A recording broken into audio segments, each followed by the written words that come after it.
Hi everyone. So I wanted to talk today about why we shouldn't react or hate people when we're manifesting, or trying to consciously create things into our reality that we want.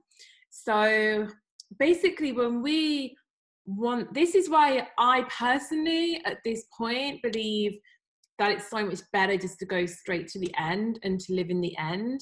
I mean, if you want to do like rampages and like affirmations, and I kind of get that sometimes it's easier to go with the flow of what you feel.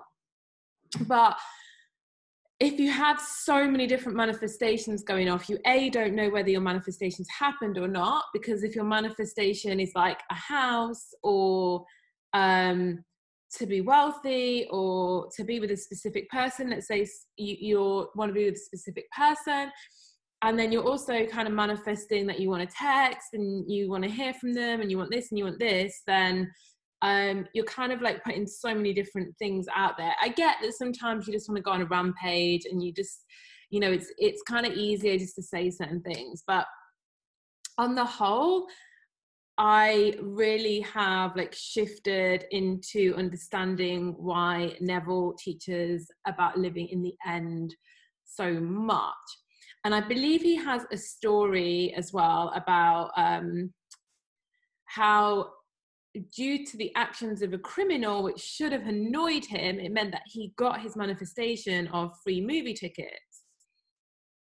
So this is something that we can really apply to our experience. So if you've said, for example, I want this thing, like I have this thing, and you're manifesting an end point, and then something comes up that sort of seemingly goes against it, or somebody comes in and does an action towards you that you in the moment judge as bad. And this is where like the non-judgment thing comes from, because really what's happening is your bridge of incidences towards your manifestation. So as long as your conscious manifesting is something that you want to experience, everything is taking you there, and you can't blame or judge or react to the things and the people that are taking you there. You trust that it's done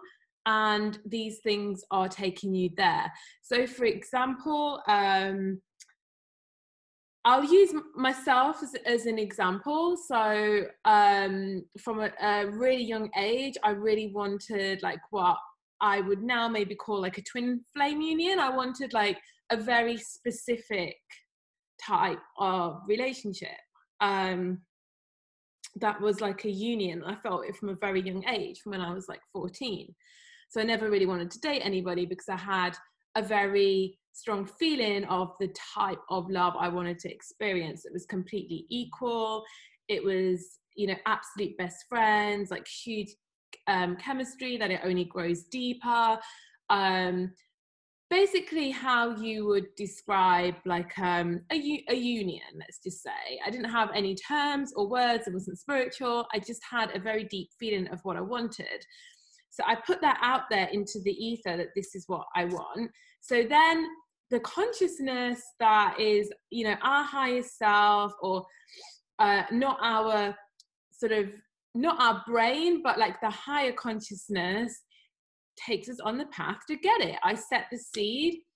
Now, what I did, which didn't allow it to unfold quickly, was I constantly reacted to everything that was taking me there. I wasn't into manifestation, obviously, but to get that desire, obviously the highest consciousness probably thought, well, vibrationally she's got a lot of limiting beliefs that are not going to let her have that relationship, so we need to kind of clear all these limiting beliefs, which is kind of what I believe happens when you say, I want to be in twin flame union, or I want to be in sort of like a relationship that you would consider like super pure and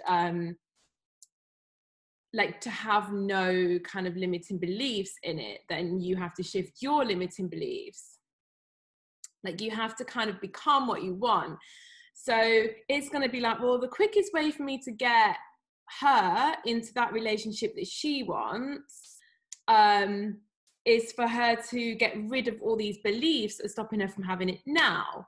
So she's going to have connections with XYZ people, you know, all kind of arranged by the higher consciousness, so that she can clear those beliefs, so she can bring in that thing she's asked for. So in a sense, all those connections are bridge of incidences that are helping me to push through and clear beliefs that are keeping me out of vibrational alignment, or whatever you want to call it, with my ultimate relationship.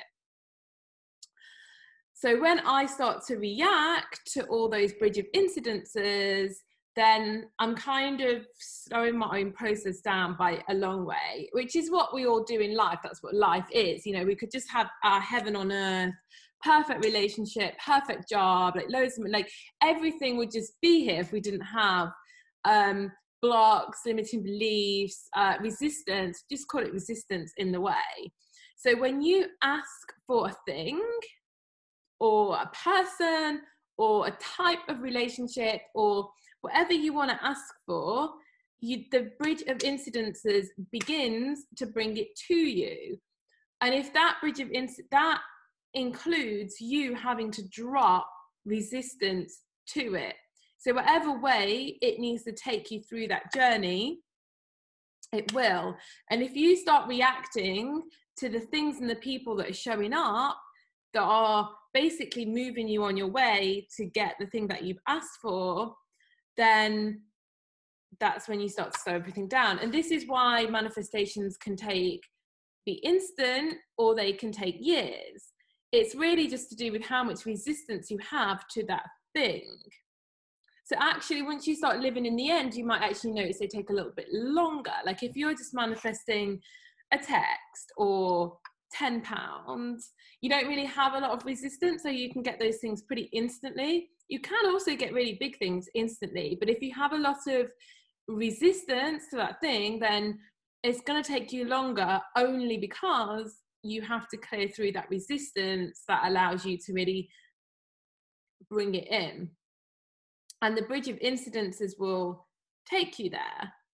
And once we start reacting to people, we're basically just like they're acting under our instructions. We've put out a request, and then the people that come into our lives are just acting out what we want them to act out, what our highest consciousness wants them to act out. They are playing a role to enable us to play out our manifestation. So if we start reacting to them and getting angry and judging them and judging the experience as good or bad, then we're not kind of like seeing that overall bird's eye perspective, which is why we have to, like, well, we don't have to, but you know, that's why it's a really good thing if we want to manifest, to not react to circumstances and not react to people. And that's where the sort of spiritual journey can really help, because you learn a lot about kind of going beyond the pain body, Eckhart Tolle, and, you know, not reacting to your 3D circumstances and people, but neutralizing that within and realizing that you just created it, realizing you've put your own interpretation on it. And really a lot of what's going on in the world now, with everybody being so hypersensitive and so, you know, there's just so much polarization going on now. And I'm sure on an inner level, people are really wanting to wake up. And I guess we've all had our own dark night of the soul in some ways. But all the people that sort of like come into your experience on a personal level, they're just acting on your commands. It might not be your conscious commands, but on your higher intelligence commands to get you to where you want to be. This is why we thank people. We thank people that cause us pain. It's really, really difficult at the time. Definitely not a master at it myself yet, but we thank people because they're actually helping us to achieve our manifestation, and they're playing a role for us in order for us to get our manifestation. Even if the manifestation is not what we want, we still, on a subliminal level, ask for it, put it out there, and they're playing a role. So yeah, and that is why you know, it's not helpful and we have to learn. And this is where I believe like the kind of regular spiritual path can really help, and the, you know, the creation and knowing yourself as a creator and the spiritual path can really co-align, and they can help one another, because, you know, a lot of that journey is about, you know, non-judgment, forgiveness, like and, you know, going beyond the pain body. So yeah, I hope that made sense. It was something that really kind of came to me today. I obviously kind of knew these things, but then you get deeper aha moments when you really realize how, and that's the more I think you live in the end, and the bigger your things are, like the more resistance you have to them, the more things you're going to go through, the more things life's going to throw at you, to make yourself get rid of that resistance and be a match to the thing that you want. So the more, that's why we accept and we allow. It's not so much that we're like, okay, I'm just going to accept that I don't have the thing I want. We're accepting and allowing the circumstances because we know that they are taking us to the thing that we ultimately desire. So yeah, I hope that made sense. And yeah, have a great evening, everybody.